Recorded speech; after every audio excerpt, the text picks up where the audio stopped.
be at home. When you are at home, you are comfortable, isn't it? Мы хотим, чтобы всем было удобно. Удобно как дома, ведь дома удобно, не так ли? And actually, when you are at home, not only are you comfortable, like in your comfortable chair, but you are also comfortable in that environment where everyone is your family, your friend, everyone is affectionate. И дома удобно не только с точки зрения разных пуфиков и сидений. Дома удобно с точки зрения окружающей среды. Дома удобно как в семье, где все друзья и все друг друга любят. Anyhow, the name of the studio and this sign, Veda Life, we need to think, what life has the Vedas shown to us as being the most worthwhile? И исходя из названия студии Веда Лайф, нам стоит задуматься, какую жизнь нам показывают Веды, какая жизнь стоит того. And that is the life which will give us the highest prospect. И это та жизнь, которая предоставляет нам высочайшие перспективы. Throughout the Greek writings and the Roman writings as well to some degree, we see the search for the nectar of immortality. Начиная с древнегреческих и в каком-то случае древнеримских писаний, мы можем прочитать, что все ищут нектар бессмертия. And in the Vedic writings, the Vedas too, we find this search for the nectar of immortality. И точно так же в ведических писаниях мы находим упоминание о поиске нектара бессмертия. And so the quest for immortality, it has very long roots. Следует понимать, что поиск бессмертия ведется уже очень-очень долго. At the moment, the scientists are thinking, oh, if we can replace the kidneys of somebody when they get old and fail, if we can replace the lungs of somebody when they're old and it's failing, if we can replace all the body parts, then we'll be able to make somebody last forever. Сейчас современные ученые полагают, что если они заменят изношенные почки на более новые, то жизнь будет продолжаться вечно. So in one sense, modern science, they're also looking for immortality, whether they call it nectar of immortality or not, I do not know. В этой связи мы можем подумать, что ученые тоже находятся в поиске нектара бессмертия, как бы они его ни называли, нектар бессмертия или как-то иначе. Махарадж точно не знает. But immortality by itself has no particular value if there is not some sweetness in that immortality. What is the point of living a long time if it's not sweet? Но само по себе бессмертие бесполезно, если это бессмертие не интересно, не сладко. Какой смысл жить долго и вечно, если жизнь эта не будет обладать красками сладости? And all of us know that we cannot sit and meditate for more than a few minutes at a time without the mind wandering somewhere. The nature of everyone is to be active, mentally active, but also active physically. И многие из нас знают, что в наше время выдержать какой-то медитативный период не так-то сложно. Мы максимум можем помедитировать несколько минут. После этого ум пойдет гулять куда-либо в другие плоскости. Так или иначе, мы все живем активной жизнью, нам нравится двигаться. Life means activity. Жизнь сама по себе означает действие. Maybe very slow activity, but activity. Может быть, действия медленные, но так или иначе они действуют. A tree has life, and he's growing very slowly, but he's growing. Например, дерево живет своей жизнью медленной, но оно по чуть-чуть растет. So we have life. And so if we are looking at the prospect of immortality, then the Greeks, they would say the nectar of immortality. The Vedas say nectar of immortality. Nectar implies something very sweet and tasty. Так мы живем своей жизнью, и так жили до нас. И древние греки, размышляя о жизни, думали также и о бессмертии. И думая о бессмертии, они пришли к заключениям, что бессмертие должно быть радостным, сладким. Our devotee family, they are very good cooks. And they make one drink that they call nectar. And it is extremely good to taste. Наши преданные повара, ребята, которые задействованы на кухне, они готовят очень много разных вкусных блюд. И одно из них это нектар, как таковой, некий напиток. So, immortality, nectar. We can think, okay, what is ideal is immortality, that we don't have to go through the old age, disease, accidents, death, repeatedly. Every species going through death. И размышляя о бессмертии, мы приходим к пониманию, каким же должно быть это бессмертие. Неужели это бессмертие должно быть исполненным страданий? Ведь, живя не бессмертной жизнью, мы все проходим через определенные циклы рождения и смерти. Смерть на самом деле настигнет каждое живое существо, которое живет. So the nectar, the sweet part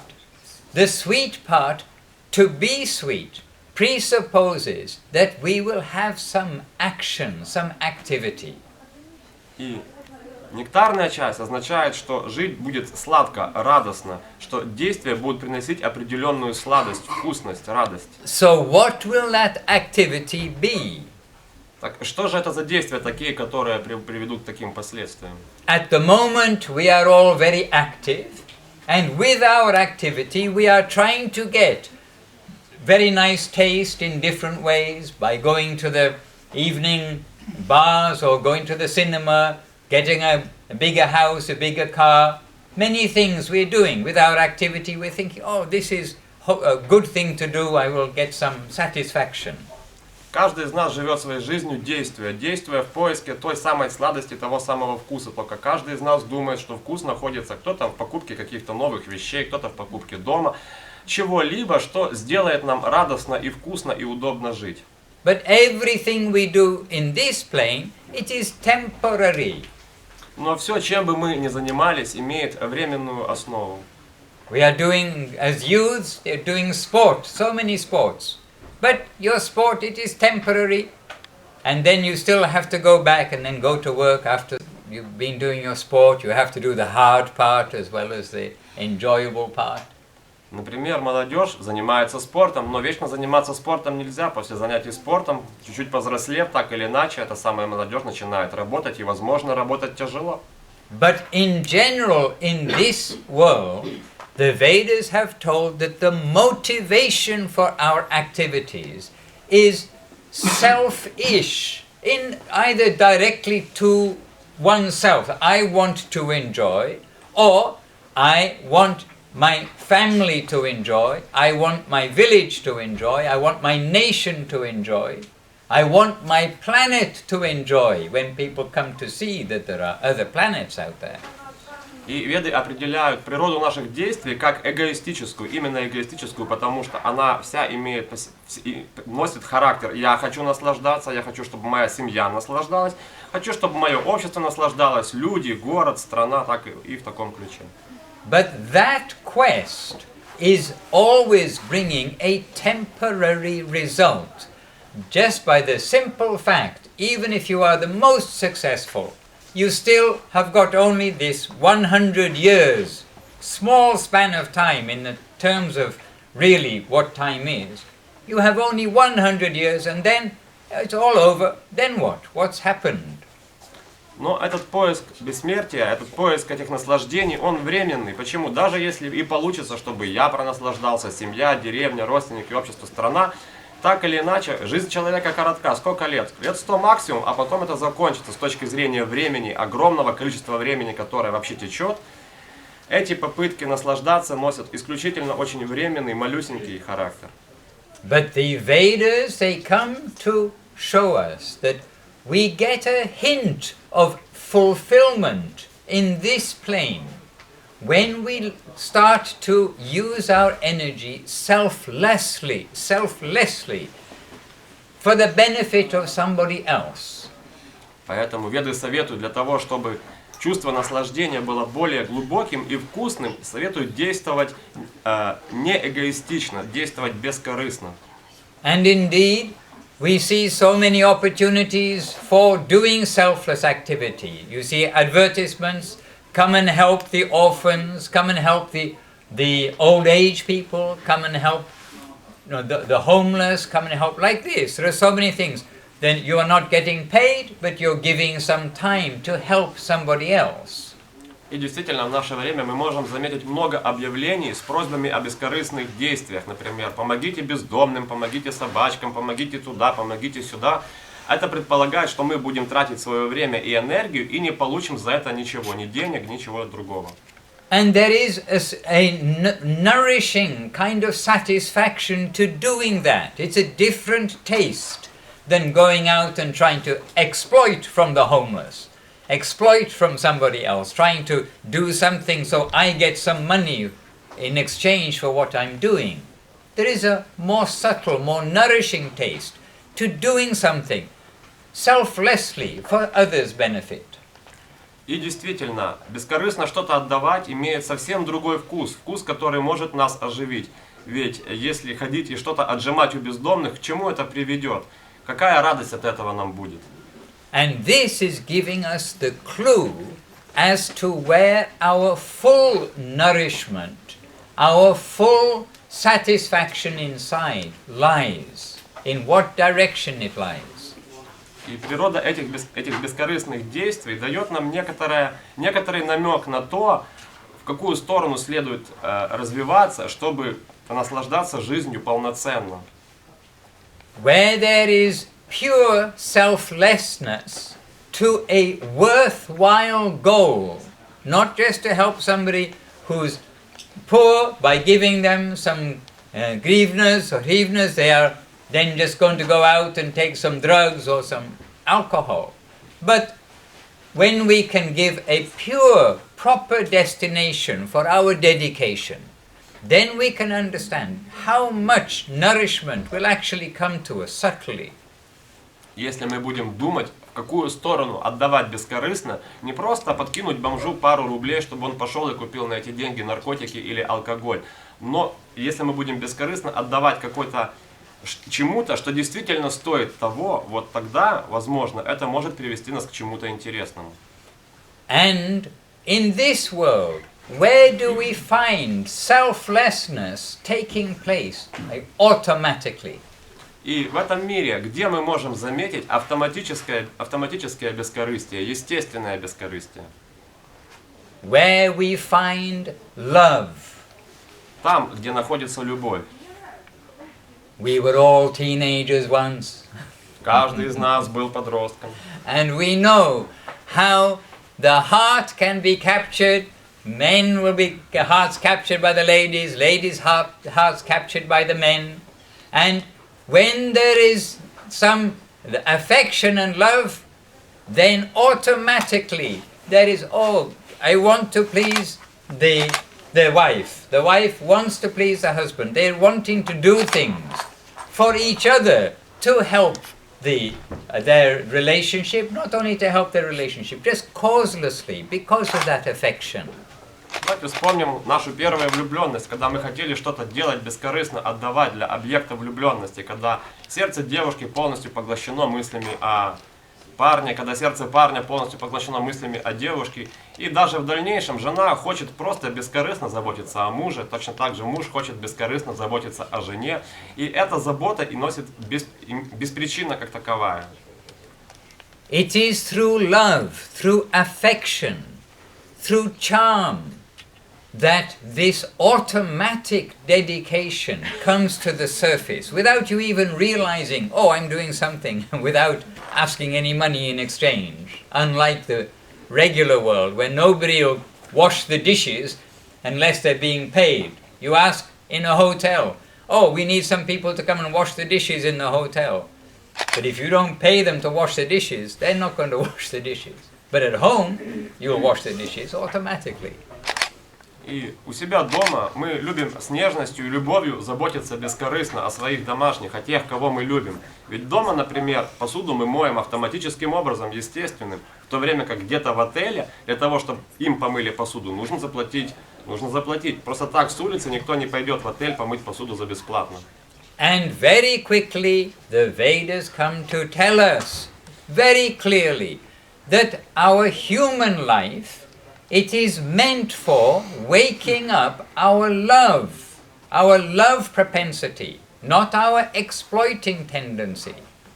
И Веды совершенно ясным образом говорят нам, что мы должны действовать с любовью, с чувством бескорыстия, а не наоборот с чувством использования других. And very quickly the Vedas are waking us up to the fact that we are within a creation of great beauty. И довольно быстро Веды приводят нас к пониманию того факта, что мы все являемся созданиями и созданиями красоты. And very quickly the Vedas are waking us up to the fact that you cannot have creation without a creator. И точно так же, в этом ключе Веды говорят, если мы являемся созданиями и созданиями красивыми, то должен быть и Создатель, кто-то, кто это все сотворил. So when there is so much beauty around us, when there is so much eye beauty, ear beauty, smell beauty of fragrance, touch beauty, heart beauty, when there is so much around us, we have to think that creation is so beautiful, and the Creator must be full of all of this beauty. И когда мы видим окружающую нас красоту, когда мы слышим что-то красивое, когда мы можем осязать и обонять что-то красивое, когда мы чувствуем всеми чувствами красоту вокруг нас, то нужно задуматься, что и Создатель также должен быть безумно красивым. There is shown in the Vedas something that the scientists are struggling to find out and making guesses here, there and everywhere. How did creation happen?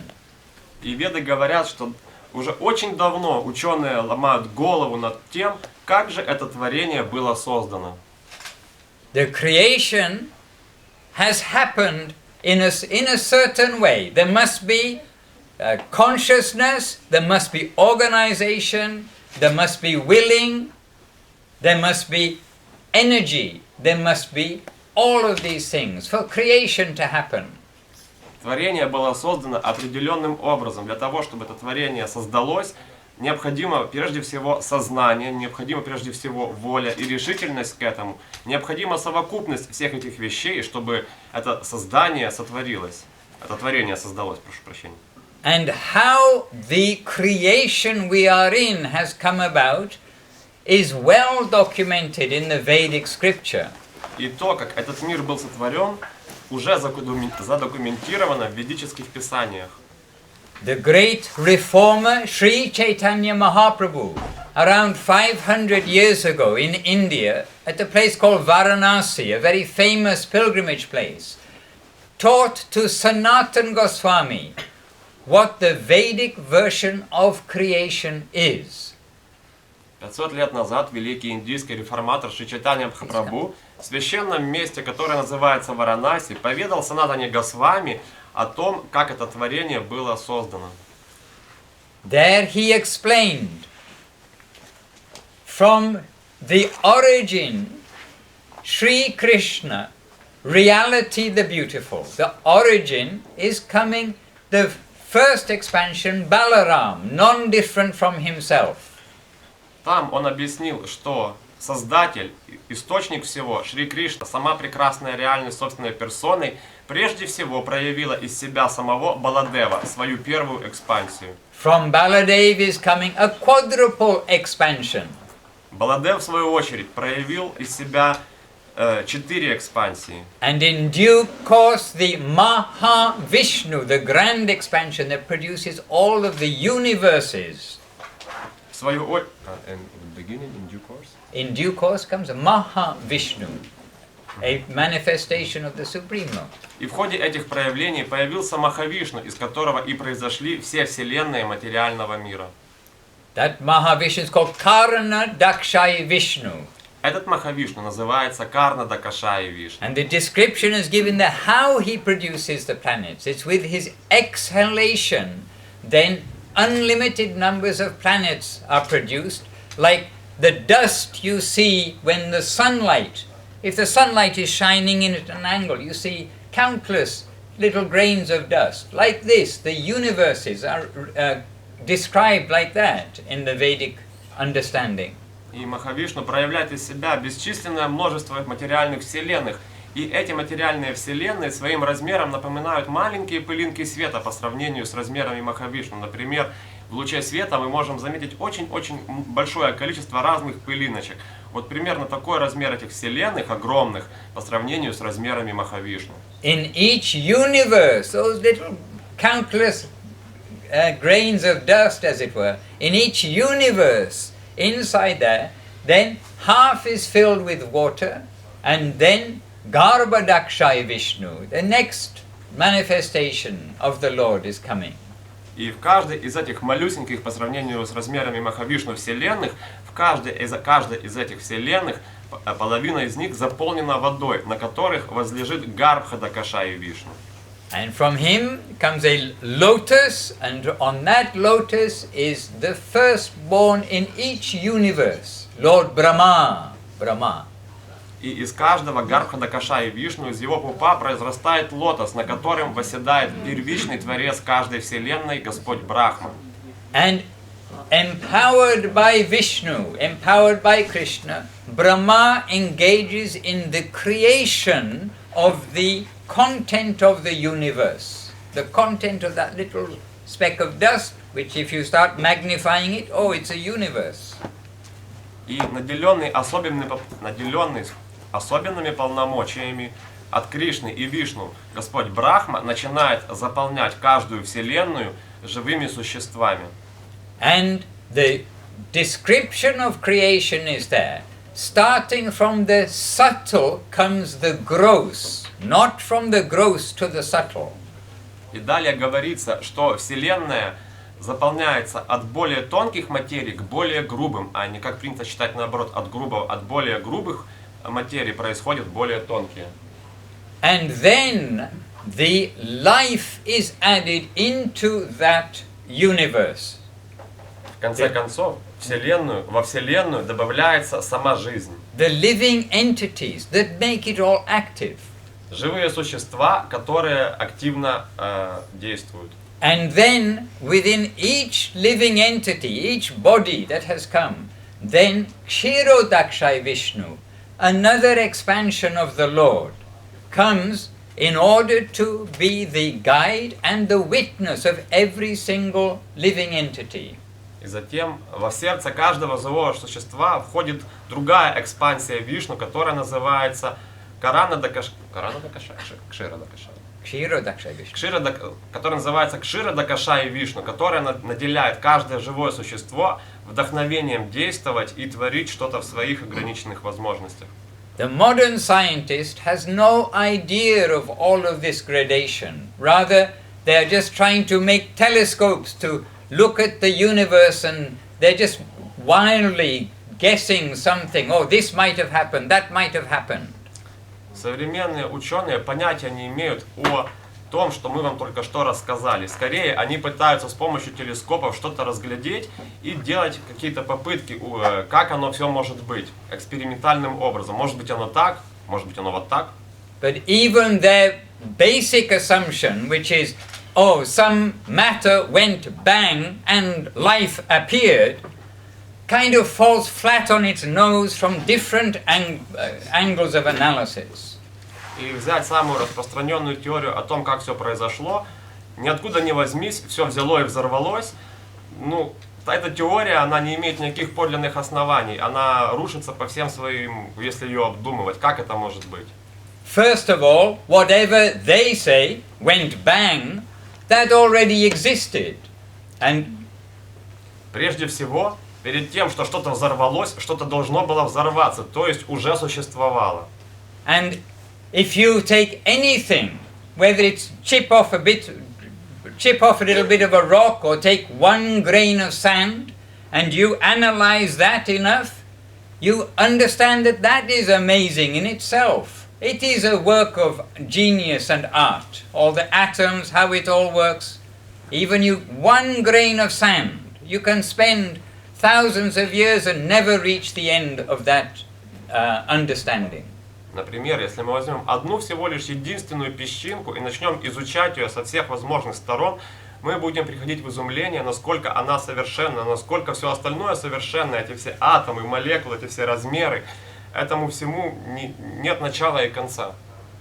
So I just mention this in brief, and it's not a debate about the Darwin theory and the Big Bang theory and all that stuff, but I'm just trying to explain that the Vedic version, it is already telling us what is what, without us having to ourselves start with no knowledge and analyze and guess and guess and guess with our imperfect senses. И то, что сейчас говорит Мадхусудан Махарадж, это не предмет спора между теорией дарвинистов и другими теориями, нет. Скорее мы просто пытаемся сказать, что как современная наука просто пытается угадать и предполагать, как оно могло бы быть. Веды уже знают, как оно есть, и описывают это достаточно научным образом. And you will notice from that description that I gave you of the Vedic version, that the big power, like the power of creation, of the universes, of all of this matter, and then the content of the matter, this is being done by a avatar, a part of the original creator, the origin of everything. It's not the function of the actual very origin. Поэтому я попытался вам очень вкратце описать, как создан этот мир, чтобы мы могли понять, что этот мир был создан частью изначального оригинального источника. Ведь по сути поддерживать этот мир — это не задача того самого источника, оригинала, из которого все произошло. Like the powerful creation, the power of the whole universes of volcanoes, of suns, of moons, of making all this. This is done by the Vishnu section. Vishnu, as we mentioned, is not even the first expansion of the Lord. It is step by step by step, coming to Vishnu.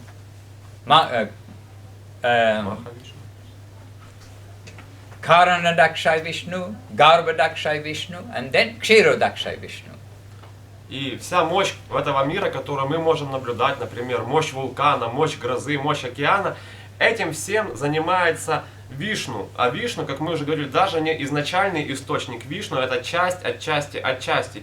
И даже тех самых Вишну есть три проявления: Каранадакашая Вишну, Гарбхадакашая Вишну и Кширадакашая Вишну.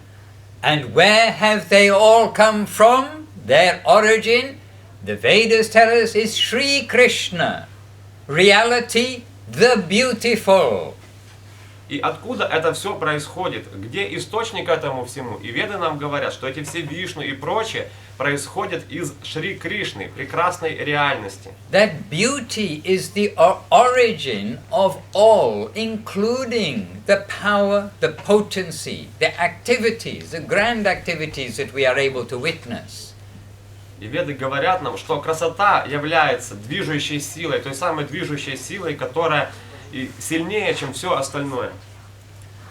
And the Vedas tell us that all of this that we have just described is only a part, a small part of the whole of the living creation. Далее Веды утверждают, что все, что мы можем осознать или переварить, это всего лишь маленькая, незначительная часть огромного, бесконечного творения.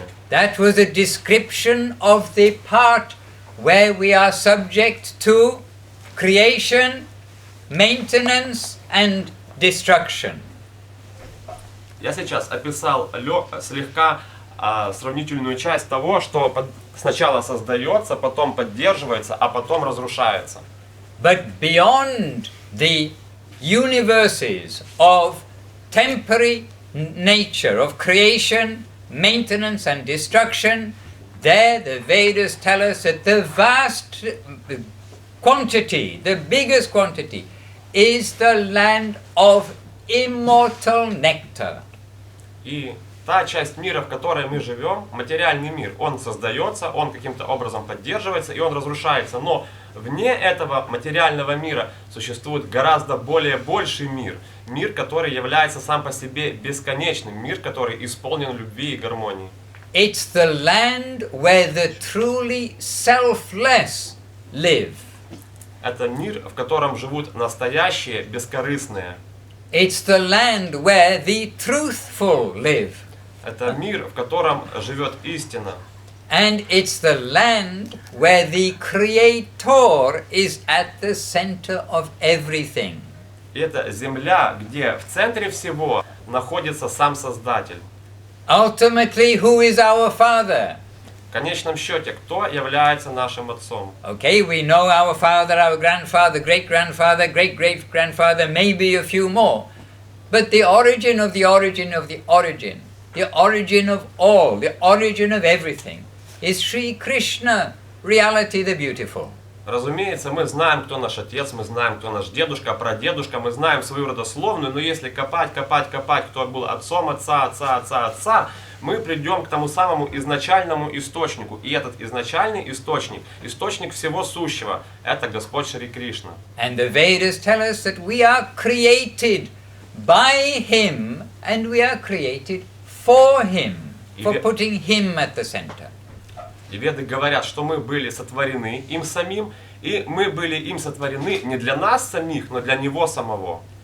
So when the origin of power and the origin of beauty, sweetness, love, charm, when we've come to learn that Sri Krishna is that origin, then we can understand how wonderful it must be to be in that association in a giving capacity.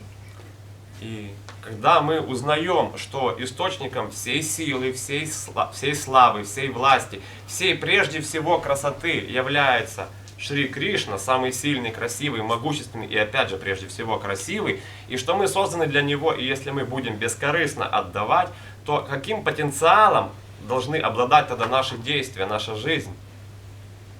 Sweetness and beauty will awaken in our heart. Now it's kind of a little bit there, we want it, but it's covered. You can say all of our consciousness is covered, including our capacity to love, to give, to feel.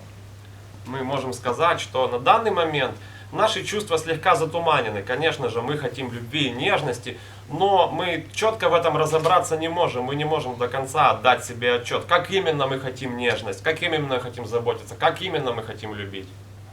And so we are in the world, we know where we live in a speck of dust which we think is huge and they call a universe. We live in a universe which is temporary, and now we are learning there is a land of beauty which is where most of our brothers and sisters, most of the creation, they are living there.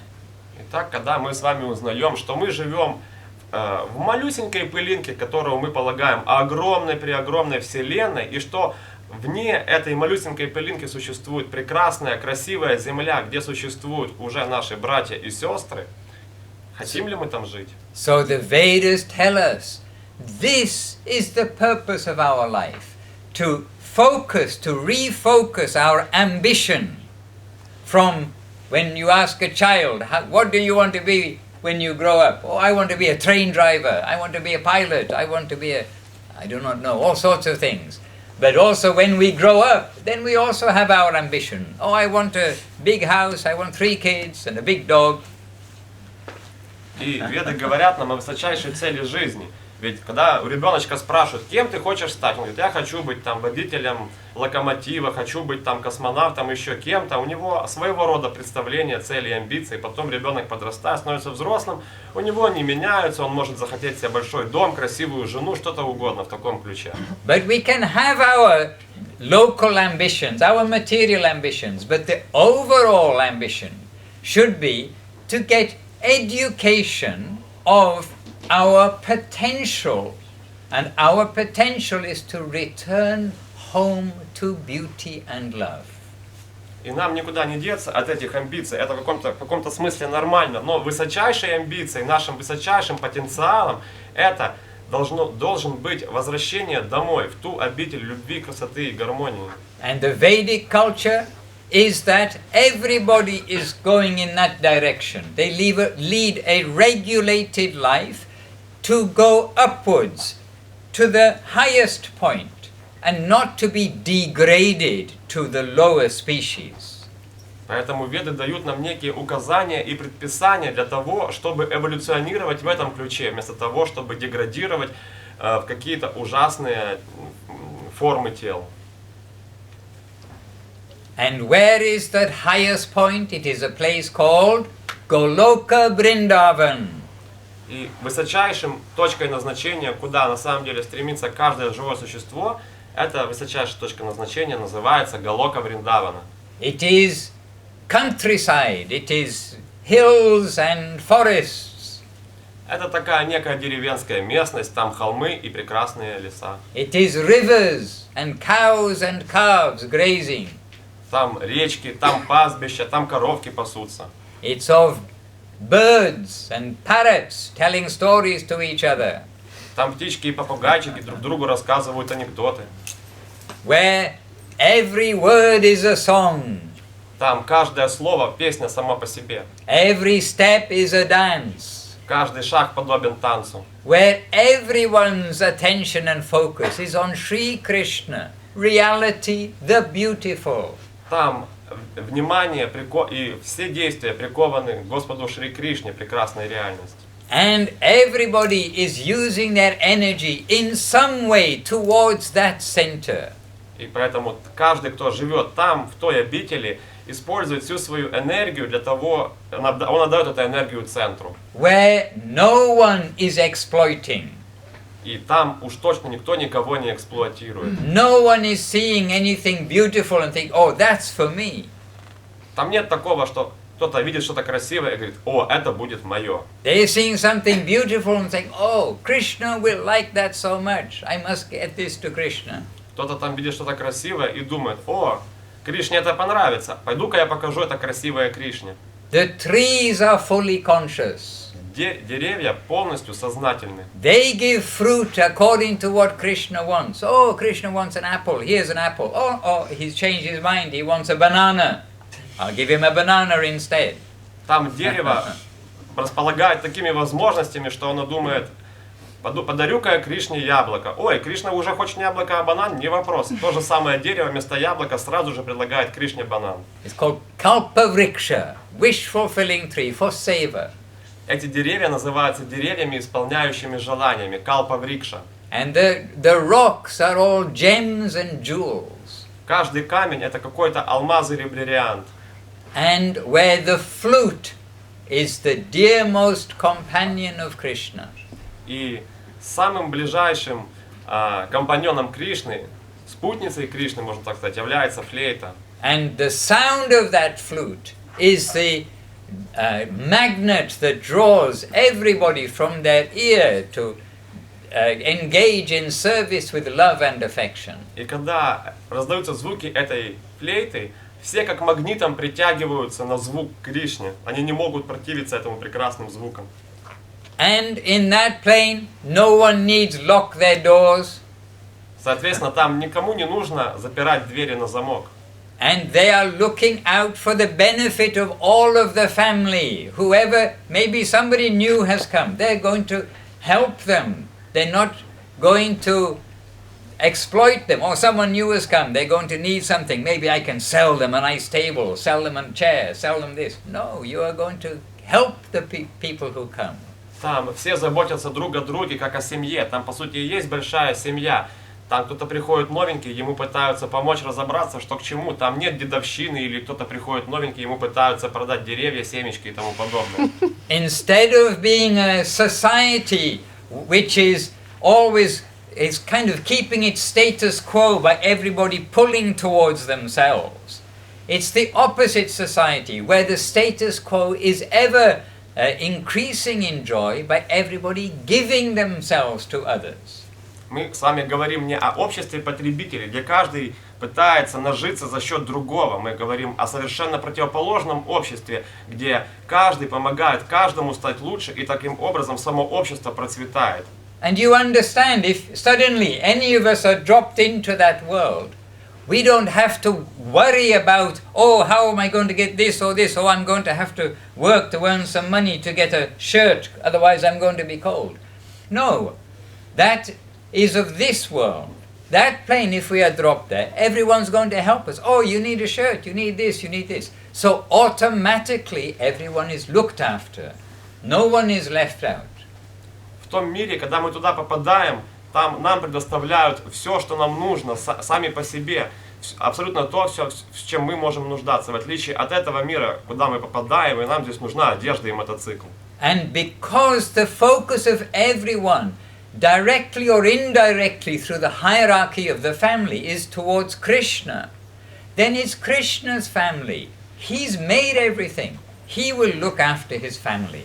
И мы говорим с вами о обществе, о семейном обществе, во главе иерархии которой стоит Господь Шри Кришна, который точно так же заботится о всех, кто там живет, чтобы всем было хорошо.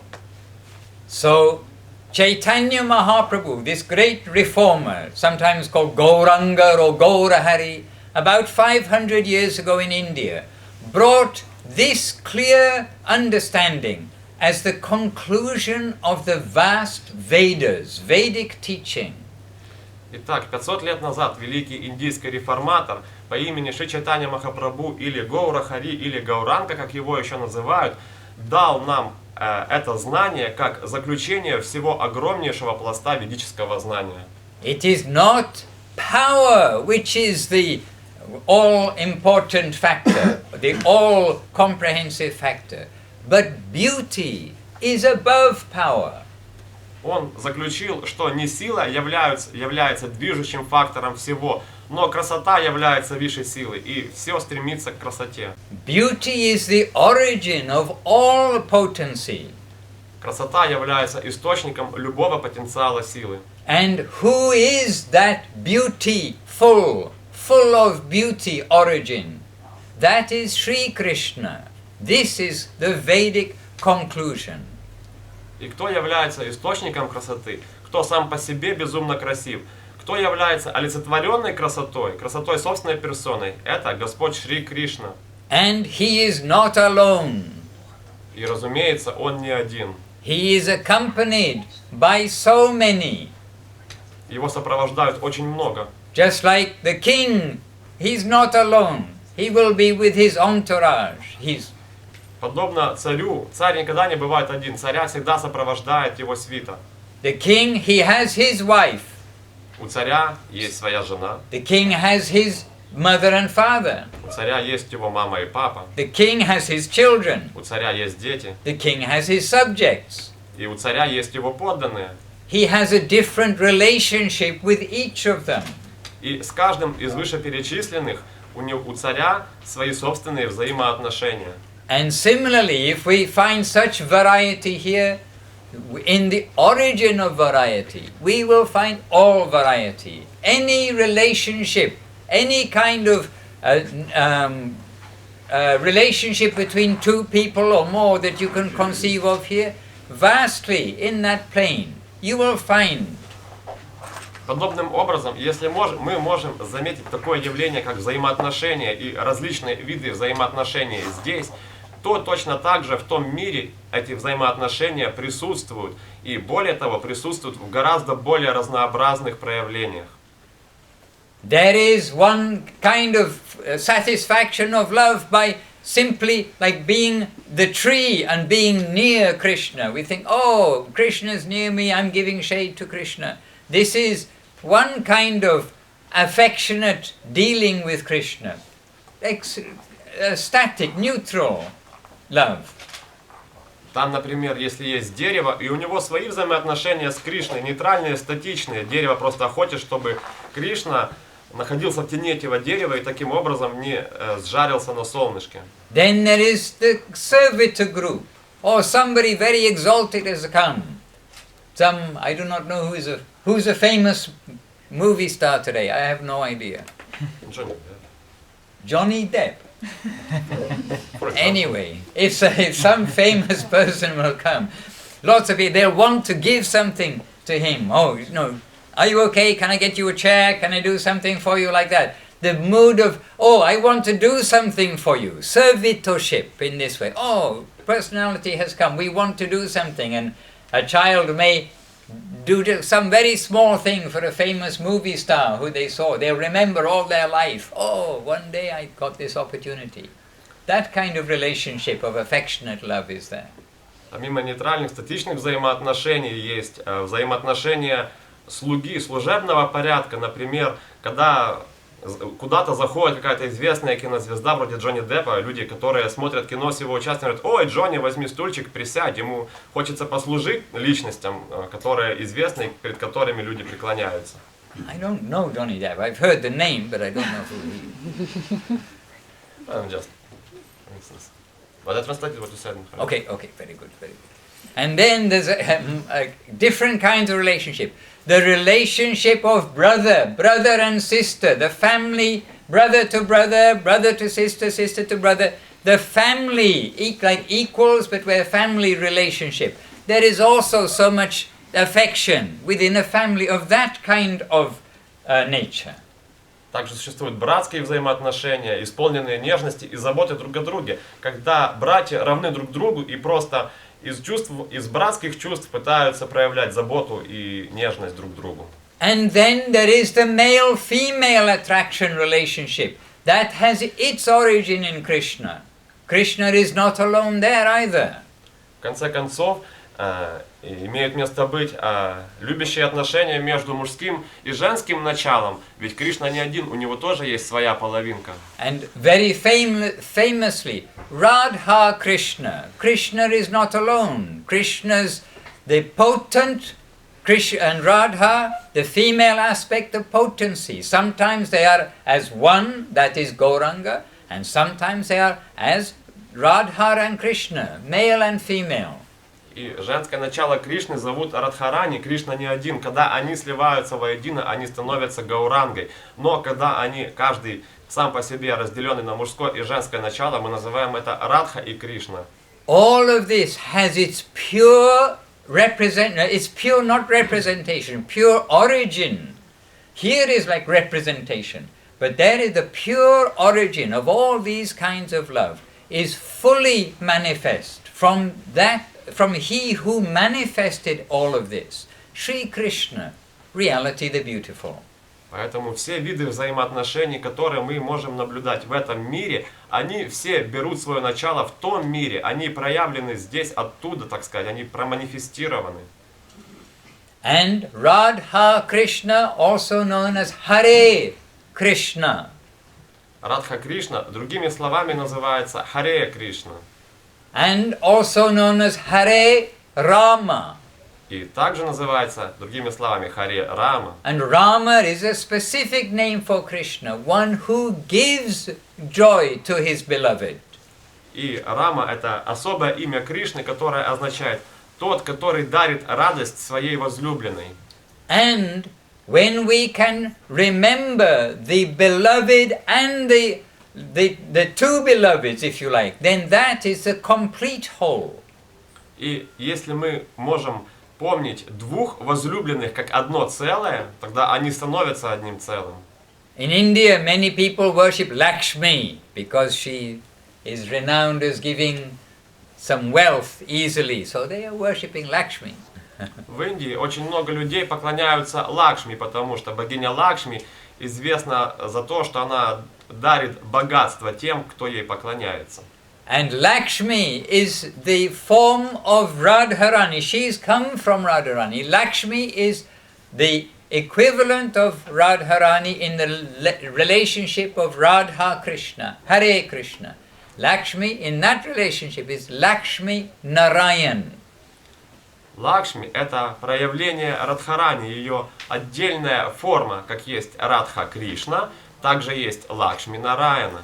But when they are worshipping Lakshmi, they are not just worshipping the wife, they are worshipping the husband and wife. It's not very fair just to go and give some great honor to somebody's wife. You must consider the husband.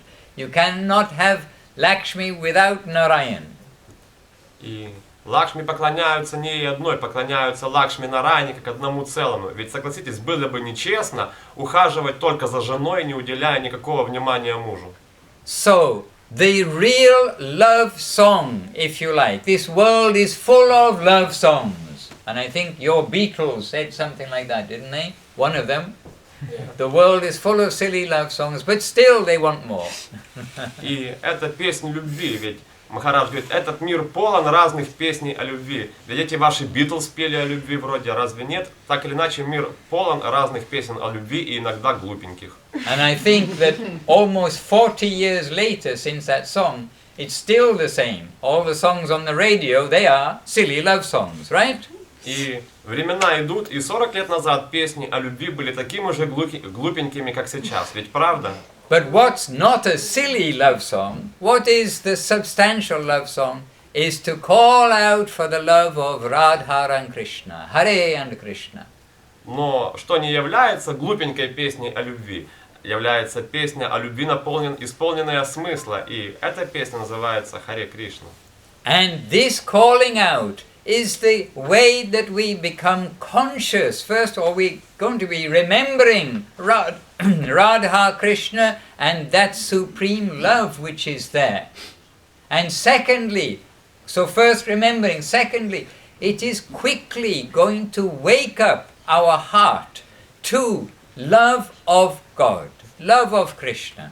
И исполняя эту песню о любви, исполненную смысла, делая некий призыв, мы в первую очередь делаем это из памяти о Радхе Кришне, и второе, мы хотим, чтобы это пробудило в нас какие-то такие чувства. So this is a love song for Krishna. Итак, это песня о любви для Кришны. And when our heart little bit wakes up to that love which is there, it will start to become automatically attracted. Like we said, the boy, girl, youth, how much attracted they become to each other.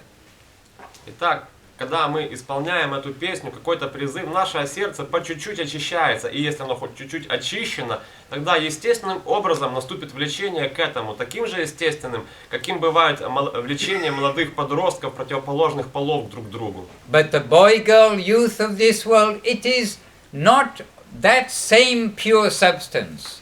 It is not that quality, and it is not that lasting. It doesn't last forever and ever. Nectar of immortality. Но влечение подростков противоположных полов друг к другу не обладает тем же качеством и количеством, каким обладает то влечение, о котором говорим мы. Влечение подростков рано или поздно закончится.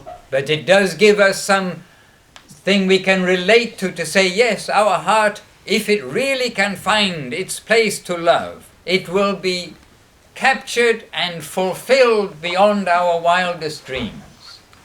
Но это дает нам некое понимание того, какое влечение может нас ожидать, а то влечение, которое может исполнить наши совершенно непредсказуемые мечты, те мечты, о которых мы даже себе представить не можем. So the Vedas have come to tell us that what is the best way for us to wake up our dormant love of Sri Krishna, reality the beautiful.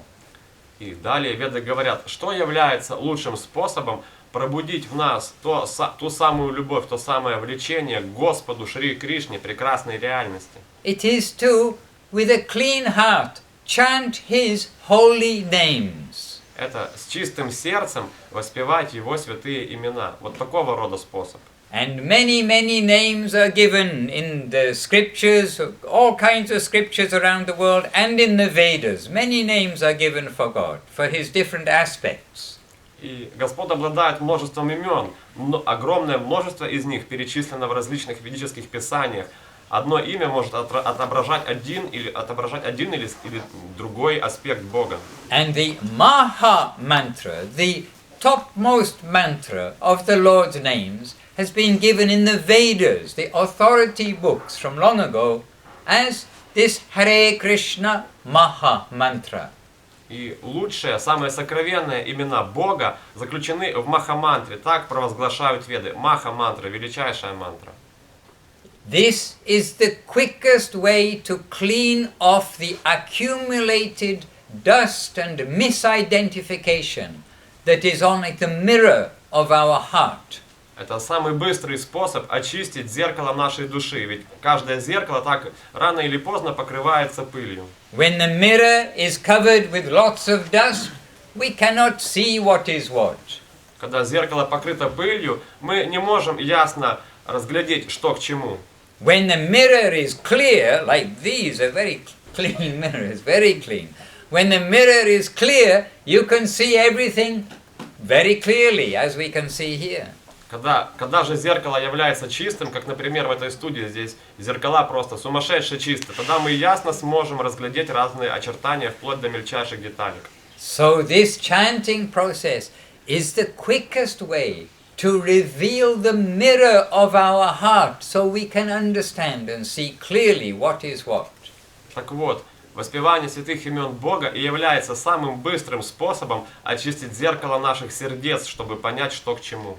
It takes away all of the accumulated karma reactions that are waiting for us, which is basically the dust on the mirror. Воспевание Hare Krishna.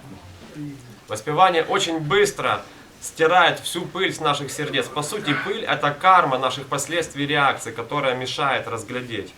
And it wakes us up to our loving relationship with the Lord. It wakes up our love of God.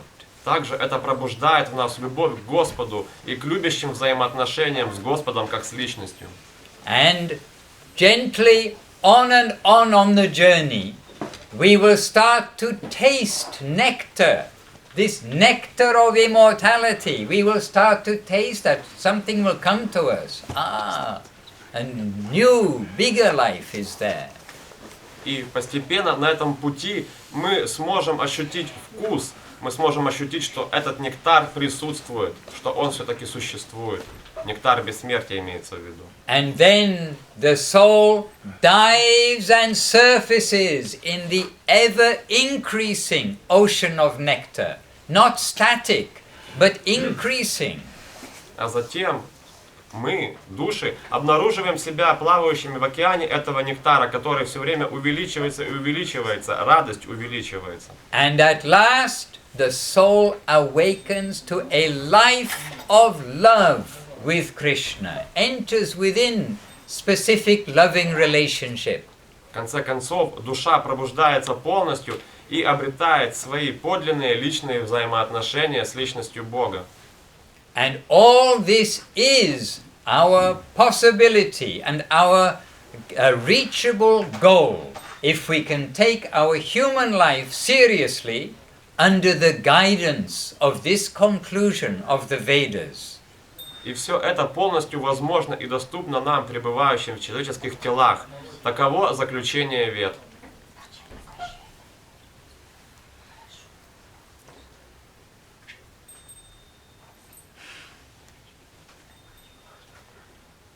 Does it sound impossible or does it sound possible? Как вам звучит? Невозможно или возможно? Anybody thinks it could be possible, even a remote chance? Хоть кто-то думает, что это возможно, кто-то думает, что есть хоть малюсенький шанс, что так оно может быть. I think so. Yes. Anybody else? Yes. Yes. Вот я думаю, что так может быть, Okay. говорит Махарадж, а кто еще так думает? Even if there's just a chance, surely it's worth looking into. И если вы думаете, что есть хоть малюсенький шанс, что это действительно так, разве это не стоит того, чтобы попробовать? Nobody's got a better solution for you. They're not coming up with anything better from the pharmaceutical companies or the electronic manufacturers or anybody else. They're not coming up with any proposal for you for nectar of immortality, but we have. Ни одна фармацевтическая компания, ни одна компания, производящая электронные девайсы и прочее, не придет к вам с гораздо более лучшим решением, приводящим вас к бессмертию. А у нас это решение уже есть. We have means, our masters, the scriptures, the Vedic scriptures and the teachers and masters of the Vedic scriptures. Not students, everyone's a student, no doubt, but one who is master. They have got for us a solid proposal to gain that much sought after nectar of immortality. И хотя каждый из нас является в какой-то степени учеником, но и у нас есть величайшие учителя, которые дают нам это знание, которым мы с вами делимся. Okay, we shall practice chanting Hare Krishna for a few minutes. Хорошо, мы сейчас попробуем повоспевать Харе Кришна несколько минут. And then some opportunity, if you have some questions in your mind, please feel free to ask. After that, we will chant first. А после того, как мы повоспеваем несколько минут, если у кого-то возникают какие-то вопросы или комментарии, не стесняйтесь их задавать или говорить. So what we are going to chant is what we have been taught from the teachers who are presenting the best things for us from the whole of the Vedic scripture. Итак, мы сейчас будем воспевать то, чему нас учат учителя, и есть учительская цепочка, преемственность, которая берет свое начало из очень древних времен, так и ведическая традиция. Veda life. We want a life which is guided by proper principles, not by whimsical ideas. Веда Life. Мы хотим, чтобы наша жизнь, согласно ведам, была организована по очень умным принципам, а не просто каким-то мимолетным соображениям. Alright, so those who know will chant first the Panchatattva Maha Mantra, but then we'll chant Hare Krishna, so don't worry if you can't catch the first verse. Итак, тем, кто знает, перед воспеванием Харе Кришна Махамантры, мы споем Панчататтва мантру. Не бойтесь, если вы не знаете слов. And this Hare Krishna Maha Mantra is Hare Krishna, Hare Krishna, Krishna Krishna, Hare Hare, Hare Rama, Hare Rama, Rama Rama, Hare Hare, Hare Krishna, Krishna Krishna, Hare Hare, Hare Rama, Rama Rama, Hare Hare. Very simple mantra. И Шрила Мадхусудан Махарадж только что произнес Махамантру, как она запоминается, она очень простая, ее легко запомнить. But don't think that simplicity means that it is not effective. It is told as the topmost mantra. Но не думайте, что простота значит неэффективно. Как раз святая простота – это самая эффективная мантра. Jai Shri Bhakti Sundar Govinda Dev Goswami Maharaj ki Jai, Shri Bhakti Rockok Shri Hadev Goswami Maharaj ki Jai, Vishwaranya Shri Lesi Bhakti Varanta Swami Prabhupada ki Jai, Shri Bhakti Siddhanta Saraswati Thakur ki Jai, Namacharya Shri Haridas Thakur ki Jai, Shri Rupananda Guru Baba ki Jai.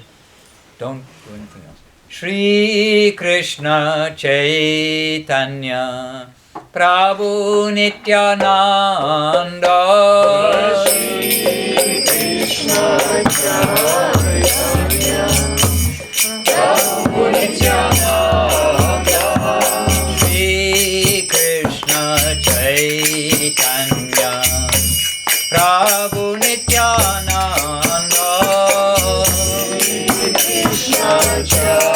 Chaitanya Prabhu Nityananda Shri Advaita Gadadhara Shivasari Gaura Bhakta Vrinda Shri Advaita Gadadhara Shivasari Gaura Bhakta Vrinda Shri Advaita Gadadhara Shivasari Gaura Bhakta Vrinda Shri Advaita Gadadhara Shivasari Gaura Bhakta Vrinda Shri Krishna Chaitanya Prabhu Nityananda Shri Krishna Chaitanya Prabhu Nityananda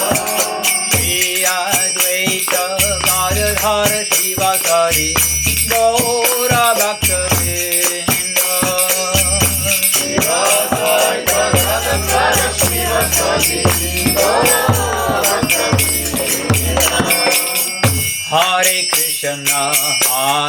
Krishna Krishna Krishna Hare Hare Hare Krishna Krishna Krishna Krishna Hare Hare Hare Rama Rama Rama Hare Hare Hare Rama Rama Rama Hare Hare Hare Krishna Krishna Krishna Hare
Well, a clap to you all. You all did very well. Аплодисменты всему залу. For you. Каждому из вас. Hare Krishna. Does anybody have any questions? Any вопросы? Yes, at the back of the room. Возникают какие-то вопросы? У меня возник вопрос. Имеет ли значение, в каком состоянии вот воспевать мантру, или повторять, например, либо разгневанно, либо у тебя какое-то смятение, angry or важно ли anxious, вот это? or when does it matter? То есть, или нужно What быть state of постоянно mind? сосредоточенным, в каком-то спокойствии находиться? You should be always concentrated or calm and peaceful. Okay. Thank you. Good question. Хороший вопрос, спасибо. Chaitanya Mahaprabhu himself has told that there are no hard and fast rules for chanting the name. Сам Чайтанья Махапрабху сказал, что не существует каких-то строгих правил согласно воспеванию святого имени. And we can chant whether we are distressed, whether we are happy, whether we are clean, whether we are dirty. Воспевать можно в любом состоянии, счастливы мы или в печали, тревожно нам или наоборот спокойно, в любом состоянии. But he has given us some very simple but clear guidelines how to chant the Mahamantra, how to chant Krishna Nam. Однако при этом он дал нам очень четкие и ясные предписания, как нужно воспевать святое имя, Махамантру. And these are humility. We will try to develop the qualities of humility. И первое из них – смирение. Нам нужно стараться развивать в себе смиренные качества. Tolerance, to be tolerant. Терпение, быть терпеливым. Humility, giving honor, number 3, giving honor to others. После смирения и терпения нужно выражать почтение всем, And without wanting any honor for ourselves. не ожидая почета в свой адрес. And in Sanskrit that is Trinad api sunichena taror iva sahishnuna amanina manadina kirtanya sadaharihi. И на санскрите эти принципы терпения, смирения, уважения всем, не ожидая почет для себя, звучат так, как только что процитировал Шрила Мадхусудан Махарадж. And this has been given as the method how we chant the holy name. We shall try with humility, tolerance and giving honor to others. Таковы предписания, которые нам дали. Мы должны воспевать святое имя в настроении смирения, терпения или хотя бы развивать в себе эти качества, чтобы воспевать чистым образом. But please always chant the holy name. Don't think, oh, I'm not really very humble. No, I get angry, I'm not so tolerant. Always chant the holy name and keep these 3 qualities in mind and try. Но Махарадж говорит, пожалуйста, воспевайте Хари Кришна всегда. Не думайте, ой, я не такой смиренный или терпения нет, поэтому воспевать не буду. Пытайтесь и воспевайте. Nam namakari bahura nija sava shaktis tatrapita niyamitaha smaranena kalaha itadrishi tava kripa bhagavan mamapi tudaivam idrisham ihajani nanuragaha. Dear Lord, from your side, you've given everything by your holy name. You've like surcharged your name with everything. From your side, you've done everything. My misfortune is I've not yet developed a taste for chanting your name. So we must try to develop that by following the procedure, the practice. И строчки, которые далее процитировал Мадхусудан Махарадж, говорят, «О Господь, Ты дал нам все, само Твое святое имя и есть сам Ты, и Ты в святом имени даешь нам все. Но это я настолько неудачлив, что не могу этого прочувствовать». And what we are presenting to you today, I also promise you, it is not my property. It is the property of our masters, their masters. It is that descending property. We are not being so bold as to say it is my property. It is their property. In humility we are presenting really an introduction to these wonderful facts. Facts of life, beautiful life. И Махарадж говорит, то, что я сейчас вам говорю, то знание, которым делюсь, это не мое собственное знание, это не мое собственное. Это знание моих учителей, которые передали его мне, а учителям передали их учителя. Yes. Any other question? Возможно, еще вопросы есть. Да, я прошу прощения, если вдруг как-то я не так понял. Вопрос звучит следующим образом. Я услышал, что Господь создал нас не для нас, а для себя. Так вот, Он создал нас для себя в качестве кого? В качестве слуг, товарищей, там, равных или неравных. Вот в качестве кого? As whom He created? What are we for Him if He created us? Yes. He's a little like us. He does not want to be alone. Он слегка похож на нас. Он, как и мы, не хочет оставаться сам одиноким. We are a little like him, we should say. He is the origin. Скорее, мы немножко похожи на него, ведь это он источник. And also, we are a little like him, that we want to be surrounded by loving people, not by people who are envious or trying to snatch things from us. We want to be surrounded by loving people. И также мы слегка похожи на него в том, что мы хотим, чтобы нас окружали любящие, нежные, заботливые люди, с которыми нам будет весело и приятно, а не какие-то завистники. And also a loving wife, loving children, loving mother and father, loving brothers and sisters. Мы хотим, чтобы нас окружали в любви и заботе наши родители, наши братья, сестры, наши дети. And in the example, another example about a mirror, about a reflection. The Vedas tell us that this world is like a reflection of that world. We see many things of that world here, but it's not that. Like a reflection, you touch a reflection, it's not that, but it's some indication.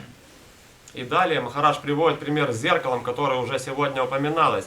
Веды говорят, что этот мир является отражением того мира, чем-то, что-то похожее на зеркало. Если мы смотрим на себя в зеркало и потрогаем, мы лишь увидим свое отражение. Это не совсем мы, просто дает некое представление о том, как оно есть. So we are seeing this world, if you like, in a sort of a two-dimensional way. It doesn't have the full heart. The full heart dimensional way is in Goloka Vrindavan, which is not the reflection but the origin of all. Мы воспринимаем этот мир как-то двухмерно, а тот мир, о котором я говорю, он бесконечно многомерен. И эти все многомерности происходят из Галоки Вриндавана, которая не является в свою очередь отражением чего-то, а сама является источником всех остальных отражений. So Krishna has created for making a beautiful family. Итак, Кришна нас создал для того, чтобы быть окруженным прекрасной семьей. But at the moment, and this is a subject of another day, and that is, but at the moment we have unfortunately got somewhat disconnected from there. We've forgotten our home and think that this is all in all. Но в какой-то момент, и это предмет обсуждения другой встречи, мы отсоединились, мы подумали, что все должно быть слегка по-другому. So the real friend, the really good book, the real friend, the real advisor is one who is going to wake us up to our fortune that we should go home and how to go. Поэтому хорошим другом и хорошей книгой будут считаться те, которые по-настоящему дадут нам прекрасные советы, как вернуться в этот прекрасный любящий дом. Огромное спасибо. Thank you very much. Yes, in the back of the room. Вы сказали, что нужно быть бескорыстным. You А said в чем about это бескорыстие должно проявляться? selfless actions, and also mentioned different selfless actions like the environment. What is the right, like selfless to homeless and so Oh, on? yes. What is the right selflessness? Okay, very good. Очень хороший вопрос. The selflessness to Krishna.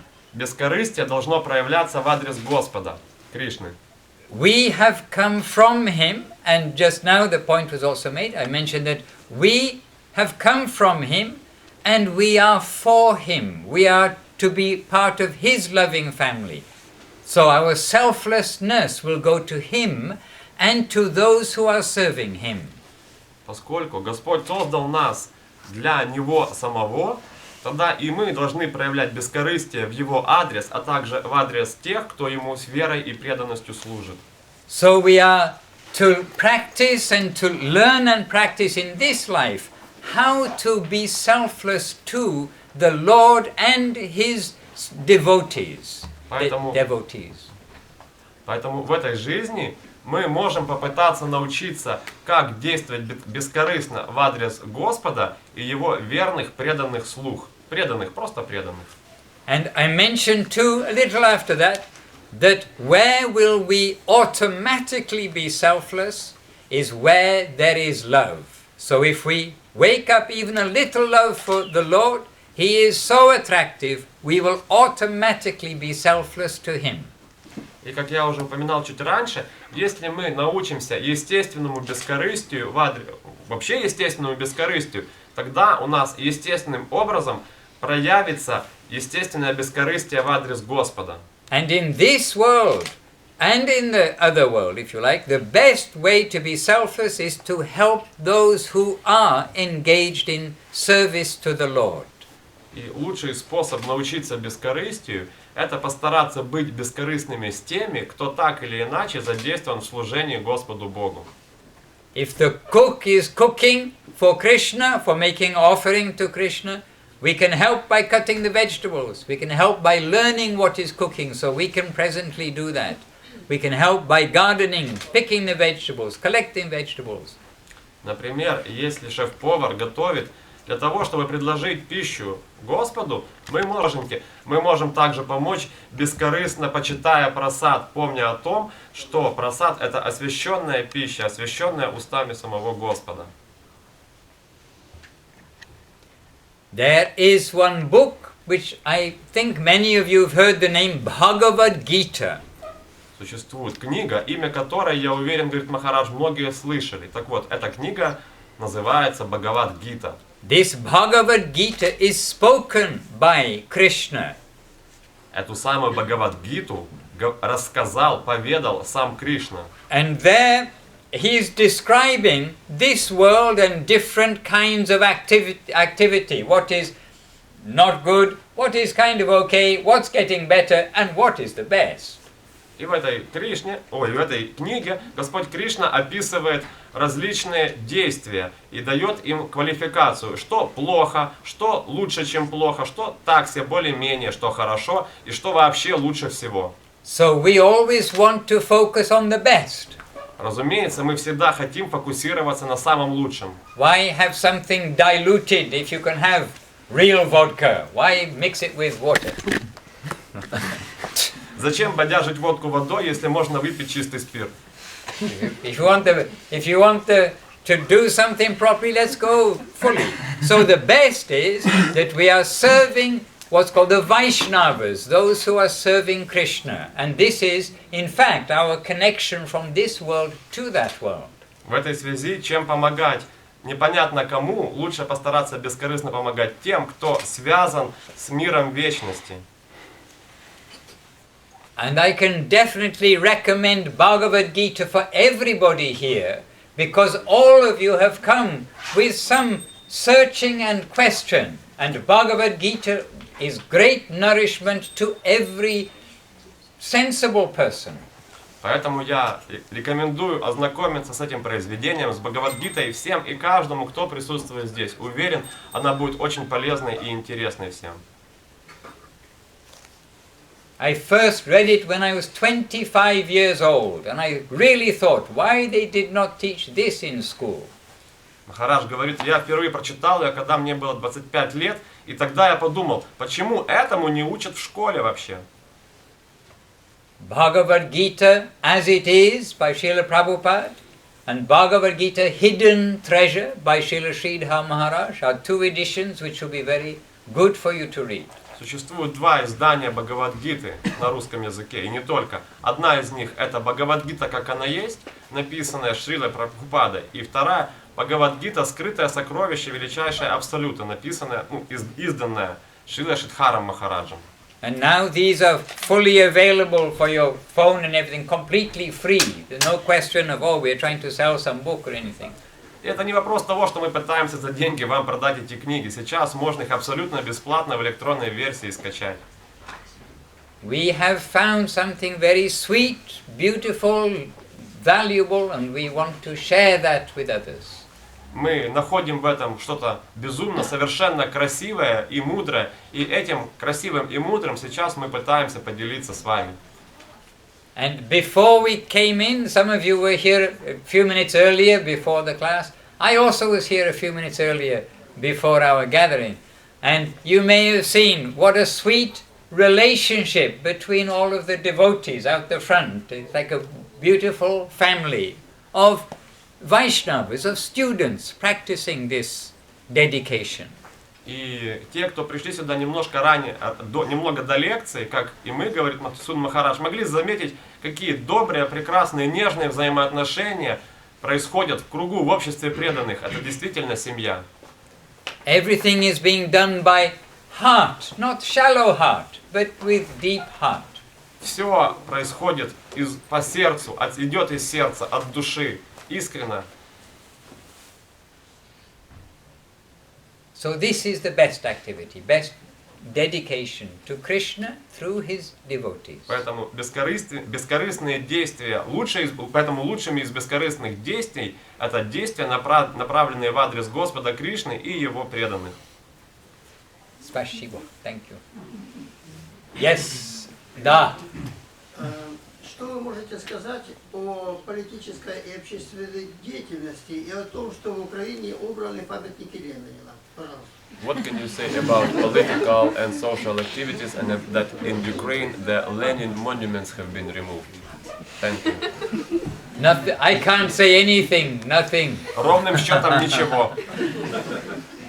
You know, I never even read the news, not even the headlines. About the political situation of the world, I haven't touched it for a long, long time. I have no opinion, cannot say anything. Так, чтобы вы понимали, я вообще не читаю новости, говорит Махарадж. Я уже очень давно не интересуюсь новостями этого мира. Я их просто не читаю, не слежу. I lived in India from 1987 to 2014, 27 years. And rarely got some news, and it was always like the same news that I heard 6 months ago, but just with some different names. Я прожил в Индии с 87 года по 2014, 27 лет. И я, когда пытался поначалу следить за новостями, то понял, что каждые полгода новости остаются прежними, а имена меняются. And I tell you the truth, when nowadays everybody has the little phones and things, and so the news can come straight away. I found it was a disturbance to my mind, all these things. Why should I know about that? So many things happen in the world anyway. So anyway, my own decision was I found it very polluting instead of cleansing. Instead of using my time there, I'm using my time as we're doing today, listening to the lectures of our masters, reading from the books.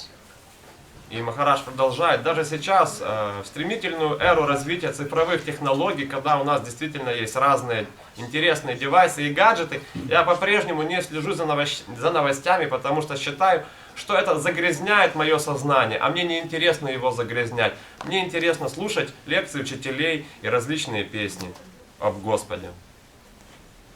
But my comment about Ukraine is, it's a very sweet country in my direct opinion. This is my opinion from meeting the people, being in the cities and towns, and my experience, it's a sweet place and a good country. I've been to now many countries. Но если вы хотите узнать мое мнение об Украине, то я вам скажу так, говорит Махарадж. Это замечательная страна, милые люди. Я много где был, и в Украине много где был, и мне здесь очень и очень нравится. Always try to think, whether it's a country, whether it's your family, whether it's yourself, think what you have, not what you don't have. И где бы вы ни были, в семье или в другой стране, всегда старайтесь думать о том, что у вас есть, чем о том, чего у вас нет.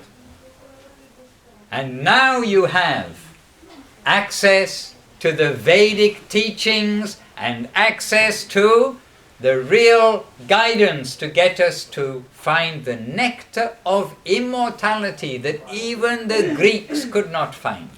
А сейчас прямо у вас есть доступ к ведическому знанию, которое при определенных обстоятельствах дарует вам доступ к нектару бессмертия, который древние греки так и не смогли обнаружить.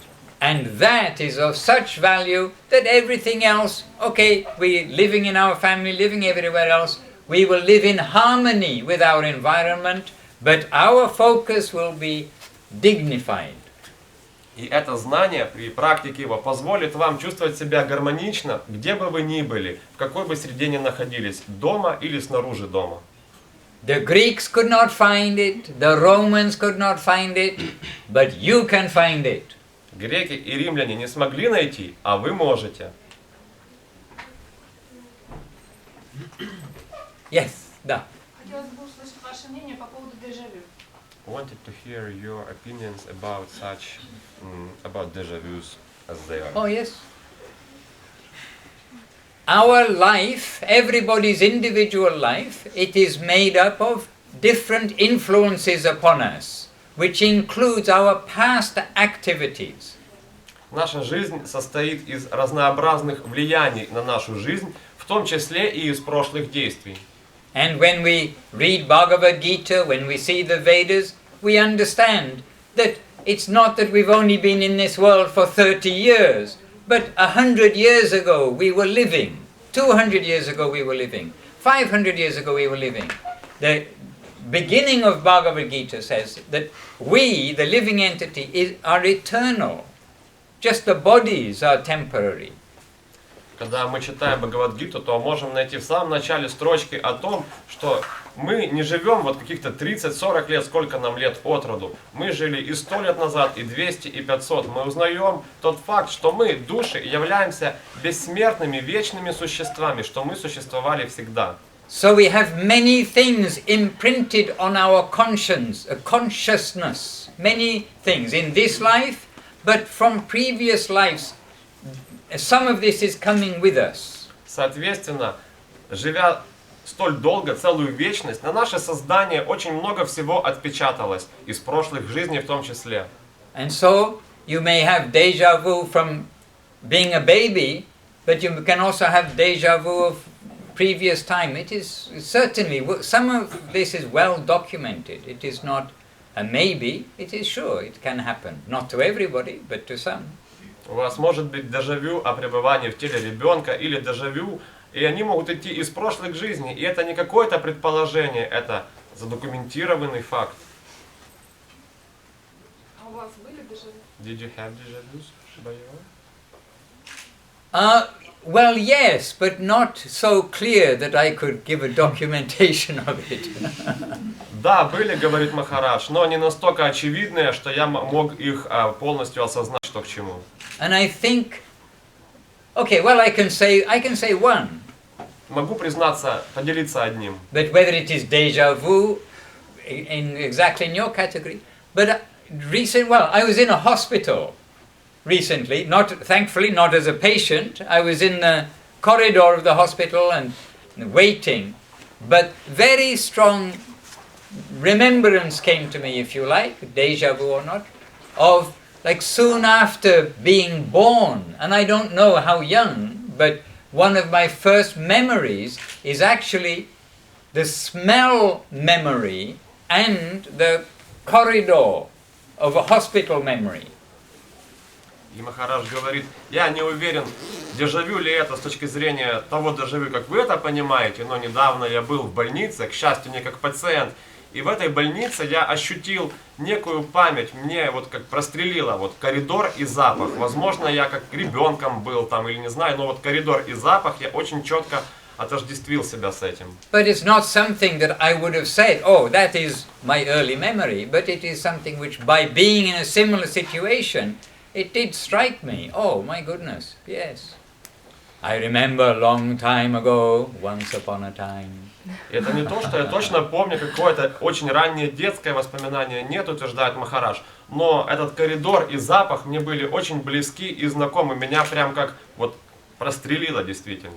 But more solidly, there are well documented like déjà vu of people who know certain things about a place where they were brought up in a previous lifetime, which is all proven by going back there and they see, oh, that place is there, that place is there. They had no other way of knowing except intuitively inside. Но мы прекрасно знаем, что есть задокументированные факты дежавю, когда человек, не имея никаких на то подлинных оснований логических, он мог что-то помнить, что-то указывать, где он раньше жил, кем он был и в таком ключе. But these things, their value can only be really to reinforce us. In my case, I was a baby. Really, I wasn't always this old. Hello? Yes, I'm just translated because I didn't quite understand the point. What like? Well, I'm saying that the value of a déjà vu, it can have kind of limited value. It can help reinforce us. In my case, I was a baby. In another case, oh, I was living 50 years ago. И Махарадж говорит, что мы должны понимать настоящую ценность этих дежавю, для чего они нам. В моем случае, дежавю, которым я поделился, оно просто напомнило мне, что я не всегда был вот в том теле, в котором нахожусь сейчас, в таком виде, что когда-то, 50 лет назад, я был ребенком. But what is very good for us, if we cannot get a déjà vu, but a forward glimpse, whatever the French is, for the forward glimpse. Who knows French? Don't know. Okay. A forward glimpse. So that when if we can get a forward glimpse a little bit, oh, that place, yes, my heart should live there. This will give us much inspiration to be serious, to make the journey home. И Махарадж говорит, но мне кажется, что лучше, чем дежавю, какие-то воспоминания о прошлом, гораздо лучше иметь некие прозрения о будущем, чтобы лучше понимать путь, по которому мы идем, и чтобы это лучше получалось.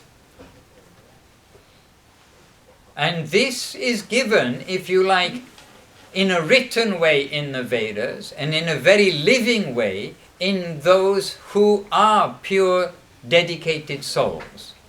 И Веды говорят, что эти прозрения о будущем, они имеют место быть, но это нисходящие вещи, которые даруются, становятся возможными только для полностью предавшихся душ. And this is known as Amnaya Tattva, revealed truth from up to down. И Веды называют это явление Амная Татва, проявленная истина, нисходящий поток. Что-то, что снизошло.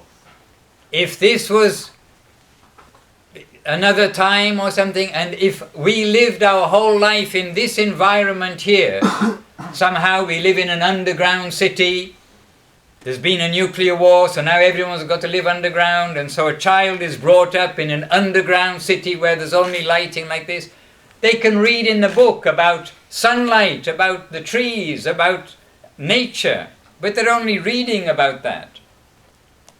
Например, условно, если вдруг произойдет ядерная война и все накроется, мы все будем жить в бомбоубежищах и выживем, и потом родится какой-то ребенок в бомбоубежище под землей, который будет узнавать о том, что раньше где-то были люди на земле, жили, светило солнце, травка зеленая, птички пели. But it's theoretical. They're reading about, upstairs all the fields, those sunflowers and all kinds of things which are here. Для них это было бы исключительно теоретическим знанием, все эти подсолнухи и птички. But if somebody will come and take them by the hand and say, come and see the sun, come and see the world, then there is no alternative. The books are just showing us that. It is not that, the books are a substitute for that world. When this is the sun, these are the trees, this is the smell, this is this. So, if we can get a glimpse of the upper world, it is a little like that, and say, yes. Но если бы, условно, к этому примеру, который рассказывает Махарадж, кто-то к этим деткам пришел бы, взял за руку, вывел из бомбоубежища и сказал, вот смотри, вот солнце, вот подсолнухи, вот птички, у ребенка бы тогда впервые возникло понимание не теоретическое, а практическое, как оно есть. Что-то вроде этого. Когда происходит некое понимание, хоть чуть-чуть сквозь щелочку посмотреть на тот мир, как оно на самом деле есть. So déjà vu is one thing, but a forward vision is very helpful for us. Поэтому дежавю это одно, а иметь возможность смотреть в будущее, прозорливость это другое. Any other question? And that's the man wanted. Yes. Вот дежавю рассмотрели, а меня интересует реинкарнация, особенно родовая реинкарнация. Okay, Давно еще не могу найти. Deja-vu is clear, and I'm interested in reincarnations, and especially in family reincarnations, like father and father and father reincarnations. Can you speak something about it? Если что-то можно по этому поводу. If possible to hear something. Well, it may be. The point is that reincarnation, it's kind of the very beginning. Bhagavad Gita, Krishna says, very simple thing. As we change from baby, from boyhood, to youth, to grown up, to old man, as we are changing bodies in this life, when this body becomes useless, when it can't work anymore, you take on a new body.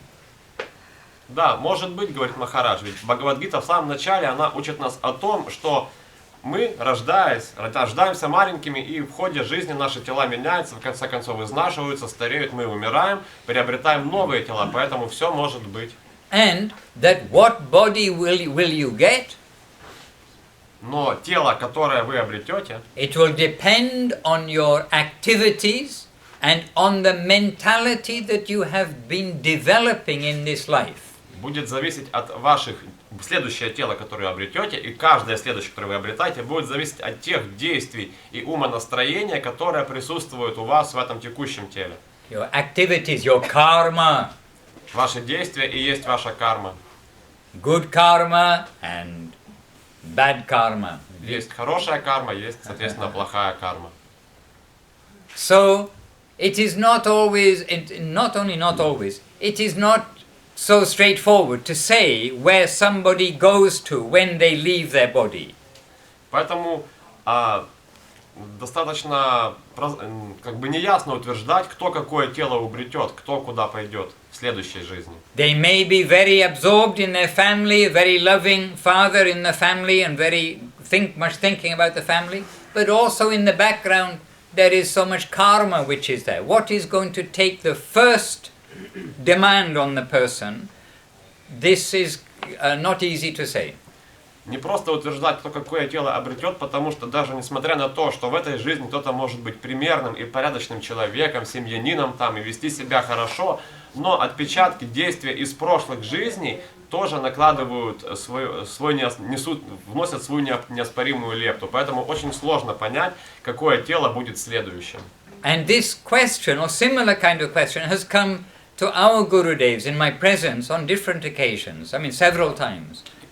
И этот вопрос очень много раз в разных обстоятельствах задавали моему Гурудеву, моему учителю. And so what we can say is that it is certainly possible that within the same family, then family members are being reborn, the grandfather is coming. It is possible, but it is not a guaranteed thing at all, and we are very much tossed around by the waves of karma, our reactions and our karma, our desires. Within not only different bodies, but even in one life, you are a bit tossed around by these things too. Поэтому что я могу сказать, говорит Махарадж? Разумеется, это может иметь место быть, как дедушка перевоплощается во внука, но это может быть, но это не точно, потому что карма и действия, их настолько много за все наши бесконечные перевоплощения, что бывает абсолютно по-всякому. The main thing is to understand where we are now and try to see the necessity of getting out of birth and death, that cycle, repeated cycle, and getting to the land of immortality and nectar, beauty and sweetness. Sri Krishna, reality, the beautiful. Но что важнее и интересно понять в этой связи с перерождениями, что то, где мы сейчас с вами находимся и являемся, эти тела, мы имеем возможность вырваться из этого цикла постоянного рождения и смертей, вырваться для того, чтобы попасть в нетленную обитель Господа Бога Шри Кришны прекрасной реальности. А еще вот кремация и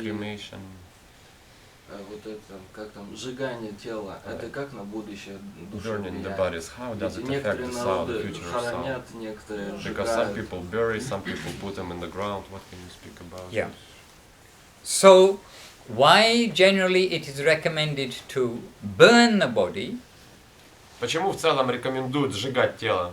Is because the soul means you and me, whatever name we say, the Atma, us, we are attached to this body right now. I mean, потому что we're all attached to our bodies. Потому что вы все с нами, мы все являемся душами, и мы очень сильно привязываемся к нашим текущим телам. But we are on a journey. Но мы на пути. And we will be on a journey from this body to our next body. И мы сейчас находимся на нашем пути в наше следующее тело. But by attachment to the body, if our body stays hanging around for a long time, we may still be, oh, my body, and cannot get back into it, and we're still conscious of the body. Мы будем, если это тело не сжечь и оставить его где-то в том виде, каком оно будет, когда мы его оставим, мы будем привязаны к нему, мы будем говорить: о, мое тело, как я хочу в него вернуться. So burning the body means that, oh, within 45 minutes my body's disappeared. Oh, now I have to go forwards. And yes. Но когда мы с вами являемся душами и смотрим, как за 45 минут наше тело полностью сжигается, мы прекрасно понимаем, что мы души, и нас ждет новое тело, следующее. And at that time, you just think, suddenly you don't have your body. Now, something happened, I suddenly don't have my body, like a plane crash or something. Quickly, you suddenly don't have your body anymore. It's all been burnt up, it's gone. Now, you are still you don't have your body, and now, where am I going to go? Now, for the general population, then where they're going to, they're just waiting to be caught by a current, whatever current is coming to take them to their next body according to their karma and desires. But at that point, you may think, I need to find somebody to help me, to get me upwards, not downwards. I can see there is a big problem. I'm in a big problem. I need some help. Но, например, мы можем очень внезапно оставить тело, например, самолет или какая-то авария, клоц, и нет у нас. Но мы остаемся собой, тел нету, мы выходим из тела, и это для души некий шок, некое стрессовое состояние. Мы не понимаем, мы остаемся собой, но видим себя, видим свое тело в разных ситуациях, но уже мертвым. И для того, чтобы помочь избавиться от иллюзии тела, избавиться от этой привязки к нему, рекомендуют сжигать, потому что так будет лучше. Это поможет нам понять, что нужно идти дальше и не привязываться к этому уже ненужному мертвому. So the person who understands all this, they will try now to get fixed up in the right direction, get help at this point, get spiritual shelter now. And this way, the leaving of the body is not the disturbance as it is in animal life, called bhaya, the fear. The fear and the unknown, etc. It is known. We are continuing our spiritual journey. Поэтому для того, кто уже хоть чуть-чуть об этом задумывается, начинает понимать природу перерождений, все, что говорит Махарадж, помогает осознать, что мы не являемся это тело, и может настроить наш ум на правильное умонастроение, что умирать не страшно, в отличие от животного инстинкта, который называется страх смерти. So we are trying to help you now by giving you a good goal to aim for. If your goal has only ever been material, then you're at the mercy of the environment. If your goal is spiritual, you are spiritual and you are continuing that journey. Поэтому мы сейчас здесь пытаемся помочь вам обрести ясное понимание, что вы есть не тело, но душа, и душа, которая идет по вечному пути, по вечному путешествию. И это то, что мы с вами говорим, надеемся, поможет вам продвигаться в сторону духовных реалий. То есть получается кремация для того, чтобы вечно остаться привязанным к телу? Наоборот. So